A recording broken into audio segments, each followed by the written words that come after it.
everybody, and welcome to today's video. Okay, so it is E3 week this week, and no doubt you have been following along with all of the news. You would have seen the various trailers that the companies have been pushing out there, and all the hyper machines that they're trying to build up. To be honest, it's not really for us to cover that stuff on digitallydownloaded.net, so we're not going to this year. We are going to do a wrap of the more interesting bits of news that pop up, but for the most part we're going to leave the event as it is.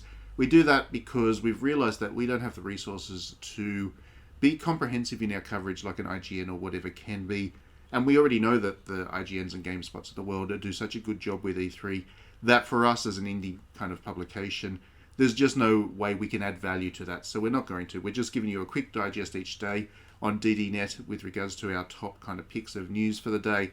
Otherwise, we're kind of leaving it. We're taking notes, obviously, as we watch about what we would like to see ourselves and what we're looking forward to, so we can think about coverage down the track. But for the most part, we're not going to be an E3 coverage resource. However, there is one thing I wanted to talk about that has popped up as an E3 theme as such already. I don't know if it's going to continue to be like this, but two companies have made announcements that have left me somewhat concerned, because I don't think it's a direction that the industry should be heading in. And it's a little bit disappointing because these two companies are companies that I have a lot of respect for. I think that they've been a net positive of the industry throughout their entire history. And for them to do this, what I'm about to talk about, is disappointing. I expected better from these companies. So the companies that I'm talking about are Devolver Digital and Super Rare Games. Both of these companies have come out and announced that they are going to be releasing physical-only copies of games on Nintendo Switch. In both cases, it is just the Nintendo Switch, and when I say physical copies only, I really do mean physical copies only. Not only does it mean there's going to be a Steam release or a release on PlayStation or Xbox, but there isn't going to be a release on the Nintendo eShop as either. It is purely going to be available as a physical purchase product. Now, of course, both companies are talking this up as something great, and not just for the consumer, but also the industry. To read from an interview that Super Rare Games did with Nintendo Life, all the games we work on for Super Rare Shorts being the physical-only game series that they're announcing, all the games we work on for Super Rare Shorts will be available physically only. If there was massive demand for a particular game, we would certainly then work on spin-off titles with similar themes. Most of the titles that we are working on won't have a mass market demand, so keeping them physical only is a massively important factor for us, as it will get more attention from press and fans than it would if there was a digital release associated with that.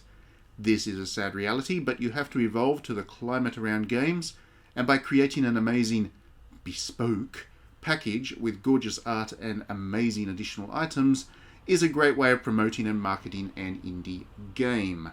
So to really paraphrase what he is saying there, he is effectively saying that these games would not get published if it wasn't for us publishing them physically only, because more people will be interested in buying them if they're physical only. And that really goes to, a big part of the problem that I have with this. It is definitely tapping into a fear of missing out. In fact, it is deliberately encouraging a fear of missing out. If you don't get this game within the limited run that they are going to do, and they're only printing 5,000 copies of the game up front, they will print more copies for people that pre-order afterwards. But the point is that this is going to be a very limited release, and if you don't get it now, within a year or two, it's going to be impossible to get a copy, which of course is going to push up the price if anyone buys it on the second-hand market, and it's just going to be impossible to play it otherwise. You've got one chance to play this game, and if you don't play it now, then bad luck to you. It is going to allow the company to maintain the price of this thing, so it's never going to go on discount, that's for sure. It's going to be sold at full price up front, and that's it, and it's one run that it's getting, and that's it. That is the value proposition of this. You get some exclusivity by buying it, because you're buying a physical only copy that won't be available anywhere else, and they get to tap into your fear of missing out to encourage you to spend money on it immediately and make sure you don't miss out. Now, I of course think that physical games are a great thing for people that want to collect them. I think it's a great thing that companies like Super Rare Games and Limited Run Games exist, because they do these kind of small print runs of games that otherwise wouldn't get a print run, and they allow people who are collectors to get physical copies of these kinds of indie games. I think that's a great thing. I think that that's been a great service for the industry. And these companies are obviously successful enough because there's more of them popping up constantly. It used to be just limited run games, but now there's also this super rare games, and there's a couple of other even smaller ones that are also doing this. So it's obviously something that resonates with the people as well. And on balance, as I said at the start of the video, I think that these companies are, Devolver as well, I think that these companies are a really great thing for the industry, and they really do. They're on the right side of things. They're not an EA or an Activision as such. But this comes across as very cynical and very nasty, because tapping into fear of missing out isn't really any better than loot boxes or microtransactions. It is playing on those same kinds of addictive personalities of people within the video game industry. They have to have the physical edition, they have to have a complete collection or whatever.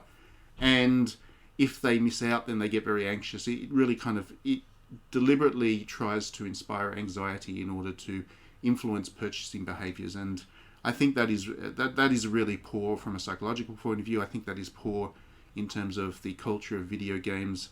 And I really thought that all of this was gone. It was done. It was dusted. We weren't going to see this anymore.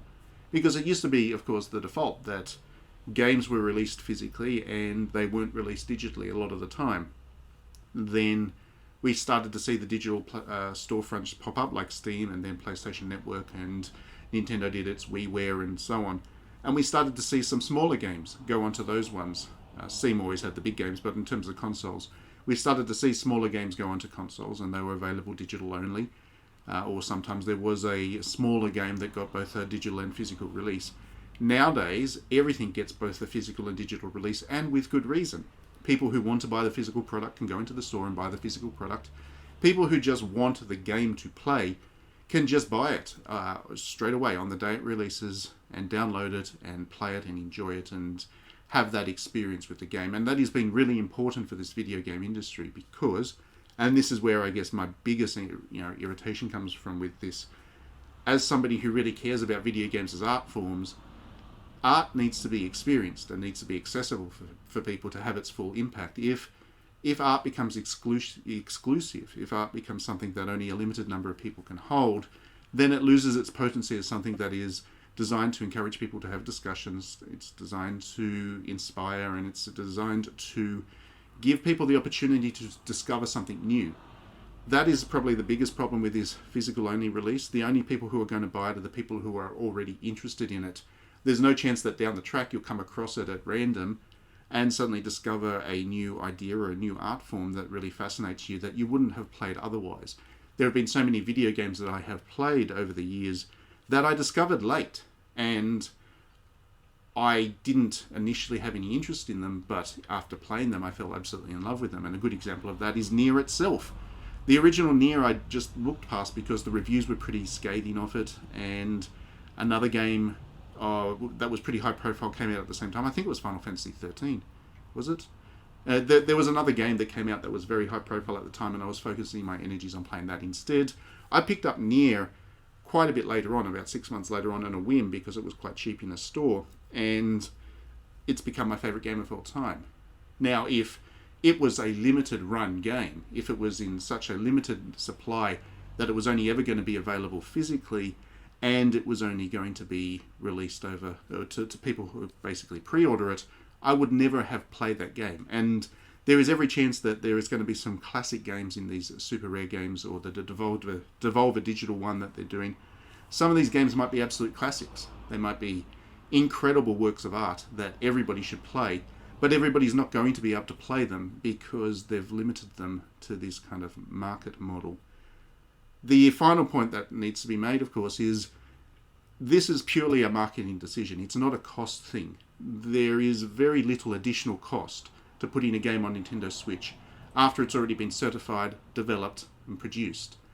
Once it's already gone through all the Nintendo checks and balances, once it's gone through QA testing, once it's been made, there is very little additional cost to put it on a digital store when you've already printed off the physical copies.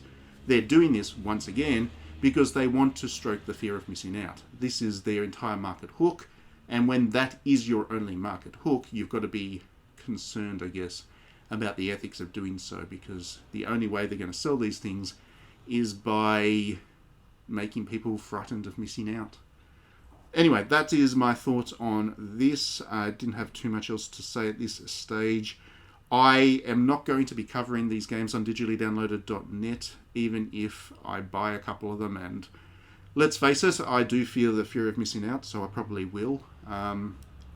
Even if I do buy them and play them, I am making a commitment not to cover them on any level. I will not tweet about them. I will not talk about them. I will not cover them on the digitallydownloaded.net website, because most people will not be able to play them.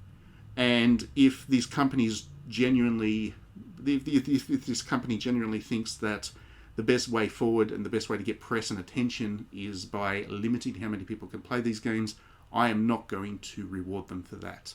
So I will not cover these games on any means beyond this video. But yeah, do let me know your thoughts in the comments, and let's have a chat about this. Otherwise, please do click that like and subscribe button if you enjoy my videos. I will be watching along with E3, like I said, with everybody else. I'm not going to be doing too much coverage unless more topics like this come up that I feel like I have to do a video on. But I am certainly watching and look forward to chatting with you all about the exciting announcements that come. Other than that, if you do enjoy my work, please consider backing me on Patreon. You can do so for just $1 a month, and by doing so, you not only support the videos and the writing I do at digitallydownloaded.net, but you also get access to a 48-page monthly magazine.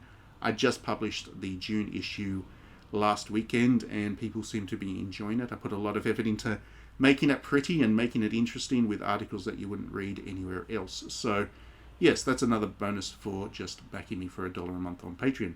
Thanks as always for watching, everybody, and we will see you at the next video.